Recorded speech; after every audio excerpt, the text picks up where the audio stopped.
Very much for waiting. Yeah, so here's the red direction that you can look. We're gonna post those videos to YouTube channels, so you can access them later on. So yeah, go ahead. Dan from Nexus Mutual.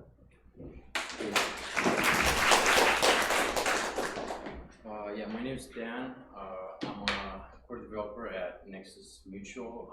Nexus Mutual is a company that is Can you speak a little bit louder? Sure. Yeah. Nexus Mutual is a company that provides cover against smart contract failures and custodial hacks as well. So it's a decentralized finance application. So the main market is smart contracts, currently on Ethereum, and it's going to expand to other blockchains soon. And blue chip custodians like Binance or BlockFi and things like that. So I've been working with the team on releasing a bunch of things for integrating with Nexus Mutual, just for things like monetizing. So how can you monetize by integrating with Nexus Mutual, by reselling covers. Also, we just launched a community fund, which enables people to develop stuff that helps Mutual and get funded for that. And we're also going to talk a little bit about the system architecture and just the overall insurance product offerings, so you guys get an idea of what the application is actually doing, and then we're going to look at how you guys can help or use the application. So what Nexus Mutual does, like we said, it provides smart contract and custodial cover against these failures that result in loss of funds.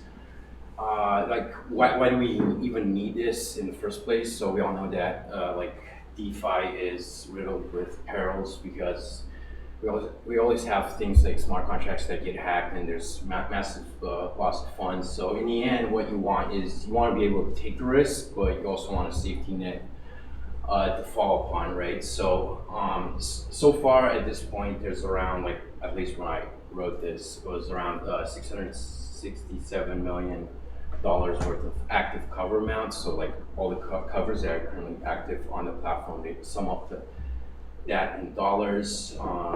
Around 3,856 covers sold.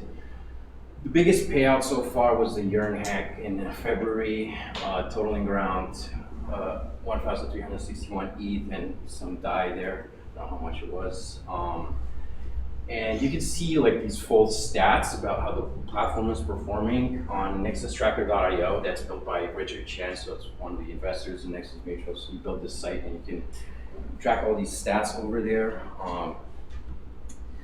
Yeah, we can dive a little bit into what the system is structured like, and what it does. So we kind of have these high-level modules to solve what we need. So we have, of course, the cover module for people to buy covers. We have a claims module, because the covers that are being purchased in case there's an incident, they will be voted on to decide whether that's a legitimate cover or not.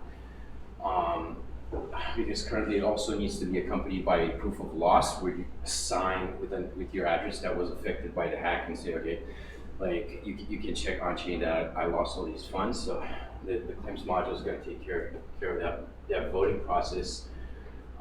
There's the token module, which is the Nexus Mutual token. So we're going to see how that plays into voting for claims, governance, earning dividends, and all those things. And the capital module holds all the funds and handles things like investing, the pool. We also have the staking module, so stakers need to stake NXM to back up the capacity that we're releasing, and saying, okay, we can insure up to this amount on this particular smart contract system, right? So, and the governance.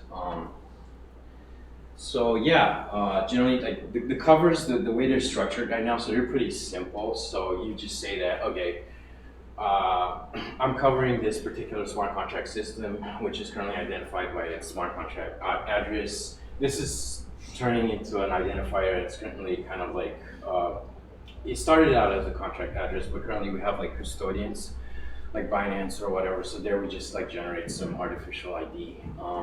The cover asset, so currently that's ETH or DAI. That's all that's supported to say that, okay, my cover is in ETH. I'm gonna get paid out in ETH. If something happens, I'm gonna get paid out in DAI. But there's more to come. The sum assured, just like where you're going to get paid out if the cover is considered valid, and the period, which currently is between 30 and 365 days. So this is immutable at the moment, so you can buy it and that's it. If you want more, you need to buy another one. So there's no way to extend it currently, but it's something that we're working on.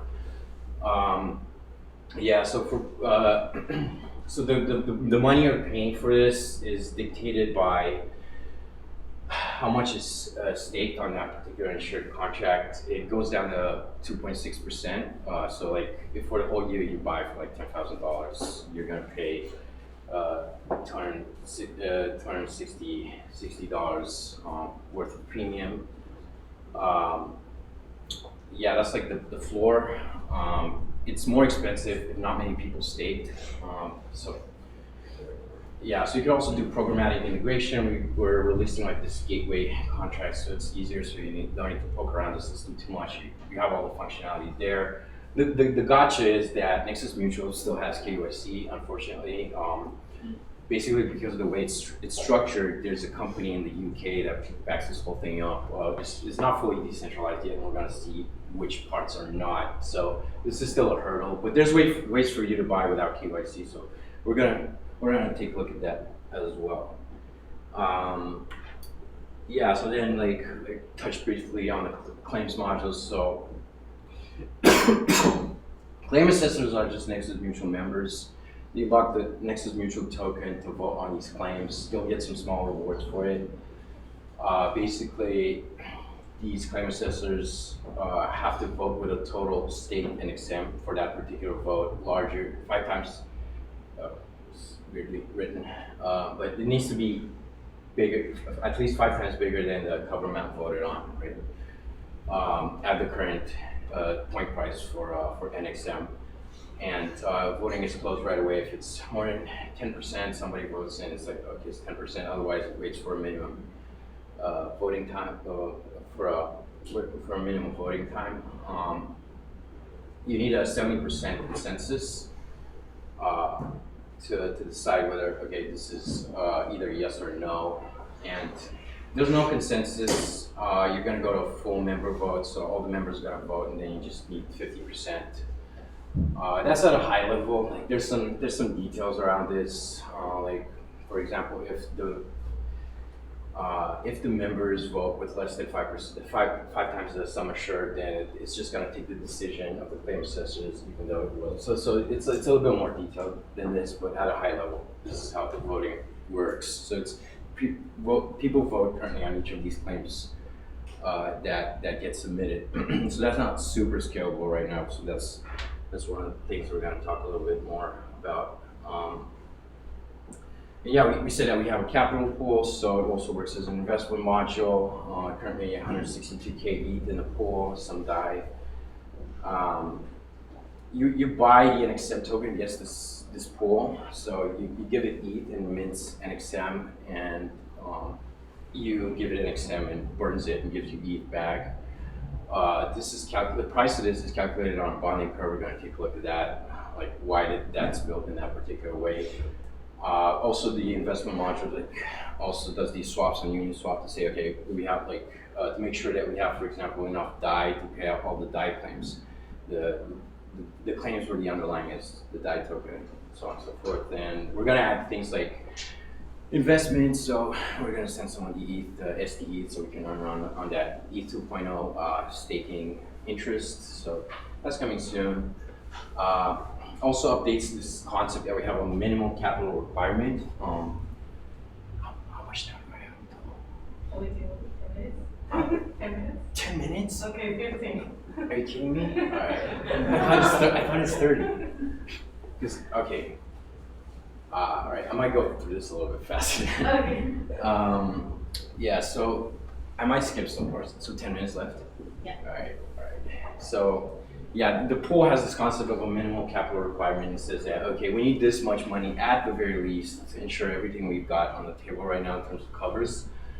And the gotcha is that if it reaches MCR, you can't sell your NXM. So, but there's a wrapped version of NXM that's just trading publicly, and people trade that. It trades under, so the MCR is currently stuck at 100%.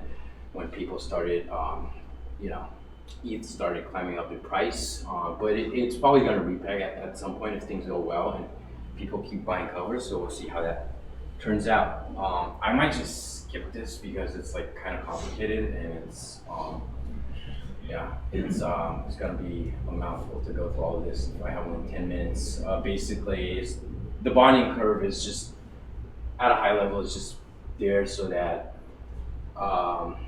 it incentivizes. It tries to keep a balance where like the pool is not overly capitalized. It has the right amount of capital, so the price climbs very quickly.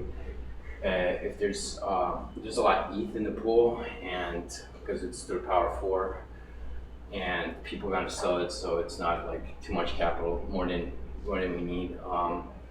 And of course, we have this minimum capital requirement, which just grows slowly based on a formula as well. That's dependent on the total sum assured. So this kind of reflects like the overall growth of the platform as this thing, because it's like a floor.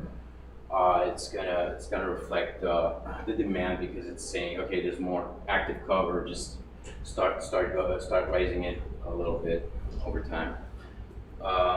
Yeah, I think I'm gonna skip over this. The staking, you can stake with leverage on all these contracts. You're saying you're backing the contracts, but you're also taking a bunch of risks. Because if something gets hacked, you're gonna get burned. So you're gonna get burned on your NXM. Otherwise, you earn dividends, because you're just 50% of the value of every cover purchase on that. Let's say you stake on Aave, Curve, and 1H, and 7 other things with leverage on 100 NXM, or how much you have, and you're going to earn 50% of those. 50% of the premium is just going to be split amongst all the stakers. Let's say it's on Aave, so you're going to get proportional to your stake. Yeah, and we also have shield mining. So like people throw tokens, like saying like, okay, like perp protocol did it, so they just say, okay, here's perp token, stake on perp, boost capacity. People get these juicier rewards alongside the normal 50%. I might just skip this because it's like system internals. I wonder if you have any questions so far for Dan. Sure. Yes. So how does the claim voting work? Like, what is the incentive for everyone to like approve the claim? Like, why would someone say, "Oh, actually, that never happened"? Yeah. So you get some rewards in NXM when you vote. So that's the monetary incentive, and the members vote because they want to vote legitimately, because I guess it's basically the reputation of the platform to just pay. To pay out claims that are legit and reject everything that doesn't make sense, because that's just going to take money out of the pool. So that's how it. So the people that are like staking are different from the members that are voting on the votes? Yeah, they don't have to be the same person. I mean, you could do both. Yeah. Follow-up question on that. So when you approve like a vote or something, can you do like partial? Like I would. In my mind, there could be scenario that, okay, now this hack happened, but it's not as severe, right? And so I may want to pay out, but I may want to pay out partially. Yeah, you're right. Yeah, that's what we want to do in the long run. It's just not implemented yet, so it's really good for cover buyers right now. There's no partial claims, so you're gonna get the whole thing. If you get hacked, so it favors the cover buyers a lot. But for the interest of the mutual, that has to be added. Yeah, you're right. Is there a programmatic way of detecting that hack? Because if, for example, if the balance of the contract just falls below a certain number, there is no need to vote because it's obvious that the funds were withdrawn, for example. You mean like a general way of assessing that a hack happened in a particular system? Yeah. Like an automated way of doing that. I think it's non-trivial, because that could happen for multiple reasons. At least the way these systems are right now, they're pretty complicated to the point at which you still need human input to evaluate a bunch of stuff. If the judgment is like, did this hack happen or not? So as far as I know, there's no easy way to generalize across all these things right now. So generally, it's a human assessment. In some situations, people are just like, there's a lot of situations quite ambiguous over what happens. It was debated over a few days on the Discord. And eventually people are like, okay, yeah, it was or it wasn't. And also analyze also the cover wording. So it's like this document that says, okay, this is covered, this is not covered, blah, blah, blah. And like, that's like, you know, human language. So it's not easy to automate. Yeah. Mm-hmm. Well, she's got a question. Yeah, go ahead. Can I insure Nexus Mutual itself? Like this is some smart contract. Can I this is insurance for smart contract? For other ones. Yeah. For others, so I can do insurance for you. You mean cyclical, like insured itself? Because I'm also afraid maybe. Yeah, no, I mean, there's a smart contract, but you can't use it to insure itself. Okay. Yeah. But yeah, it's true. It's a smart contract, so you can get screwed. Any other perpetual protocol? Any other question for No. Nexus Mutual? Okay, all right. Yeah. Do you want to continue or? Yeah. I was trying to get to this. So like, ways you guys can integrate and make some money, maybe. So basically, we've been building this thing where like you can. So we said we have KYC, but we're using this distributor contract to say that okay, like you just register this as a member of the mutual, and people can just buy covers from this as a proxy. This is the only thing that the mutual knows about, but everybody else who buys this is not KYC. Like we don't care. And this is, we have like a template for this, out of the box audited smart contract. It's almost done. And you can basically deploy it and resell Nexus Mutual covers. You can add a little bit of a cut on top. Yeah, so if you want to do something like this, and basically, if you could drive sales to the platform, that's good for Nexus, and you can earn something on top. So if you do want to do something like this, please get in touch. Yeah, so we're going to set you up on Telegram, and we can talk about it. And this already been used by, so Andre, the Yearn creator, he used this first, I don't remember, sometime last year. So he took but it was still like a template back then. So he sold a bunch of covers to something called YNFT, which is deprecated now because there was a bug in it. So it was kind of like everything was ported to ArmorFi, which use the same pattern in RNFT. So these covers are like the way this thing implements it is just sells these covers as NFTs. So you can also just send it around, trade it with other people, put it on Rarible. So it's pretty easy to exchange it. Because it's not tied to your address, so it's a lot more freedom than the normal Nexus Mutual cover where it's like it's tied to your address currently. Yeah, so Armor built quite a big product on this, and then they added a bunch of other stuff like delegated staking on Nexus, a bunch of stuff. It's pretty interesting. You guys should check it out. But definitely, if you want to build something like this, you can just use, or you could just use this out of the box and just put it on your website, deploy it. And it's just gonna work with a little bit of configuration. If you don't want to do something more complicated, you could just fork it, or yeah, you can even build. So there's another company doing delegated staking as well. So they just stake for other people. So the people are not like concerned like, oh, I stake here, you know, unstake. Like, you know, they handle all that stuff and just saying, oh, we're gonna give you this amount of yield over 1 year. So. Yeah, there's some details here about how it's built. So some parts of the system are still centralized. So it's like this pricing engine is still centralized, where it gives a signed code and says, this is how much a cover costs. So we're working on moving this on chain. It's probably gonna happen sometime this year, but it's still a caveat when you're using this. Yeah, so also we got the Nexus Mutual Community Fund. So an eye-popping 250,000 NXM were just minted for this. It's in the Nexus Mutual Community Fund. So if you have a project that improves the Nexus Mutual, you just come up with the idea, you fill in the form, describe the impact, the budget you need. It could be awareness, education, distribution or sales, so it could be sales related. It doesn't need to be technical necessarily. It could be just a technical product as well. So it could be like, you know, like that Nexus tracker application I mentioned, it's like somebody else built it. If you could build something like that or any other feature on top and you just need the funding, that can be arranged if it makes sense. So yeah, there's more details you can read up on a Medium post. So yeah, like we're really looking forward to see how people use this.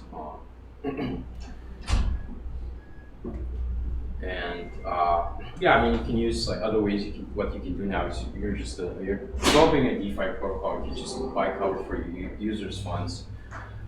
For the protocol itself, you can buy the foundation address. I mean, the user is just going to gain a higher degree of confidence that their funds are protected just in case some hack happens. So you can just do it for your protocol as well if you're building your own protocol.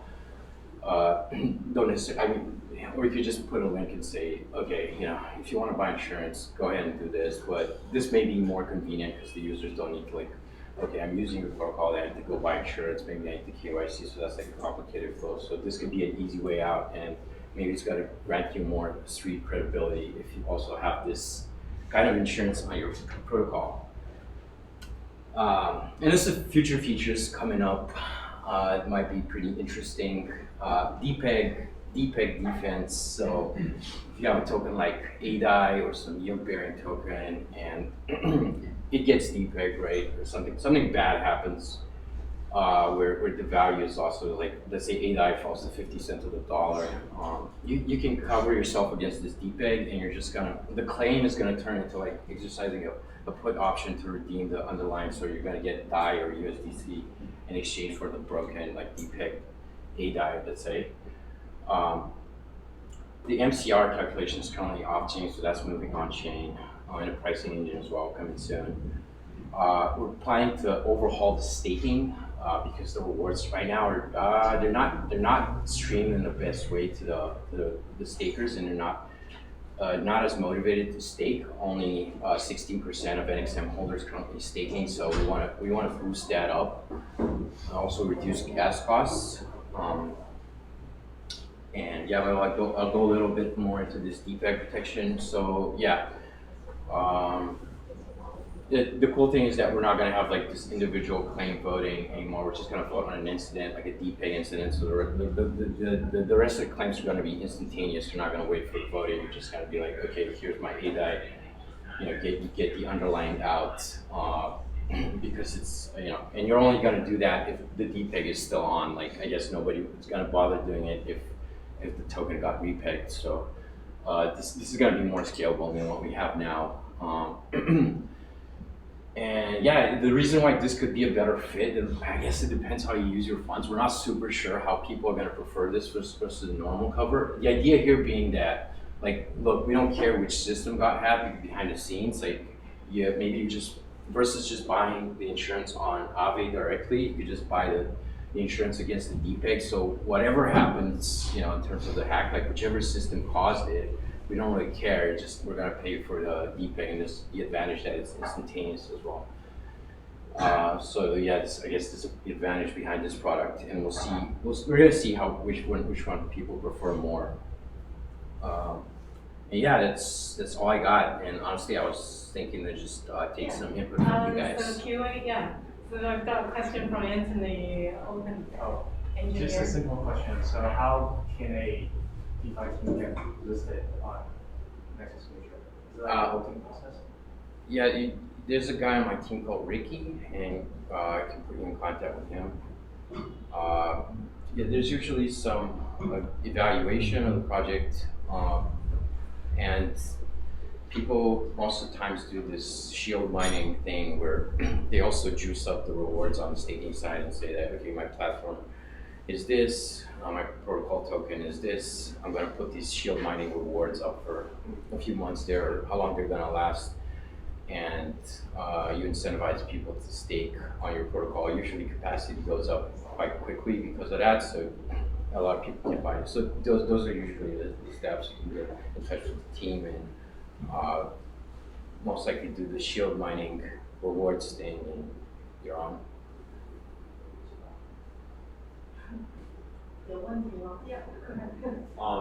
How do you think there's like a good, like how efficient do you think the market is between the people that want to buy the covers and the people want to sell them? Like, do you find the demand for certain covers is matched by what people supply on the other side? I guess there's some. So you mean on particular protocols, or like comparison between protocols?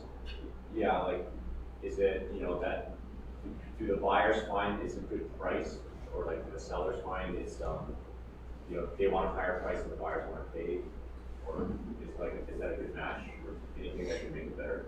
As far as I can tell, the problem so far is so the cover price is pretty low. The premium on most of these projects is 2.6% if it hits the floor.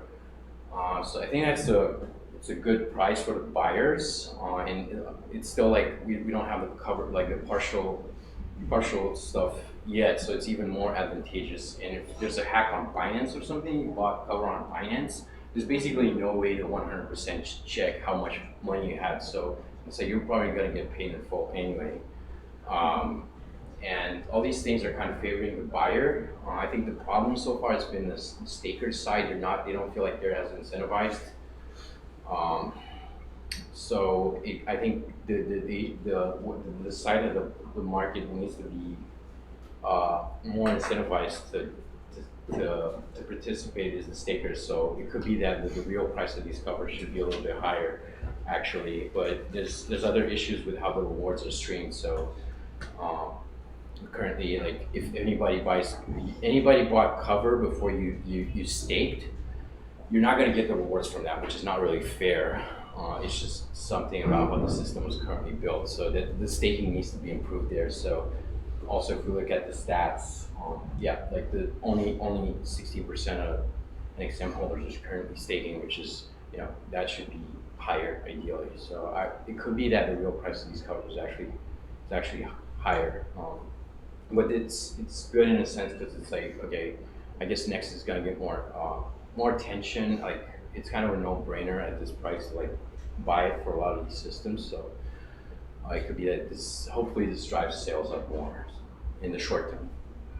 You said that the insurance price is calculated on chain, but how do you assess the risk? Do you audit the protocol? Is it a different price for each protocol? How is that defined? It's a formula that's the same for all. So there's it's based on the capacity of that project, which is calculated based on how much people staked on that project. And then there's some like heuristic factors applied. So the code is open source, you check it, everything's transparent. But there's some heuristic factors where, like, we said that, oh, this protocol is older, it's more trusted, it gets like a 2x boost, artificial boost to its capacity. So there's things like that, like heuristic put in to say that, okay, this one's new, like just leave it as is. And then something that's like Uniswap, okay, gets a 2x boost. So it's kind of crude. It's still, because we kept changing it. But at some point we're gonna have to like nail something down to say that, okay, we're gonna build this on chain and this should be it. That's how it is currently. So we don't do like a team assessment, like a very deep team assessment of like how secure that is. Yeah, it's a good question.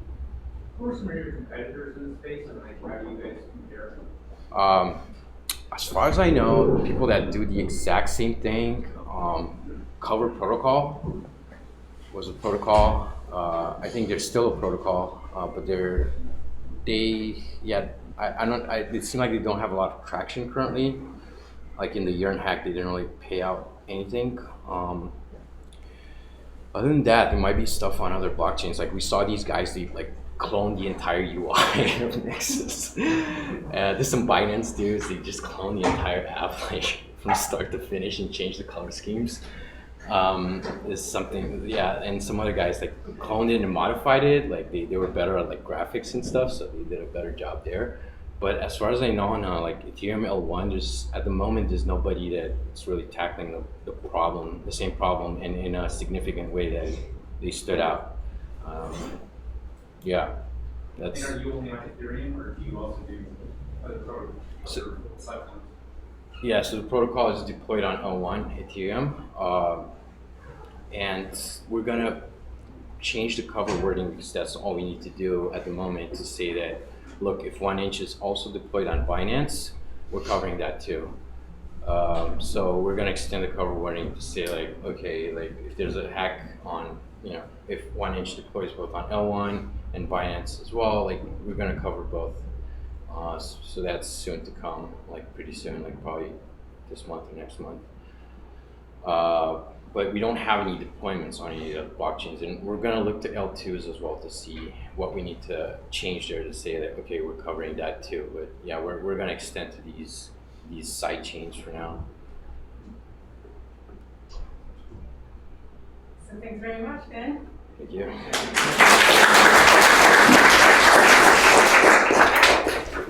Next up, I will invite Anton Zheng from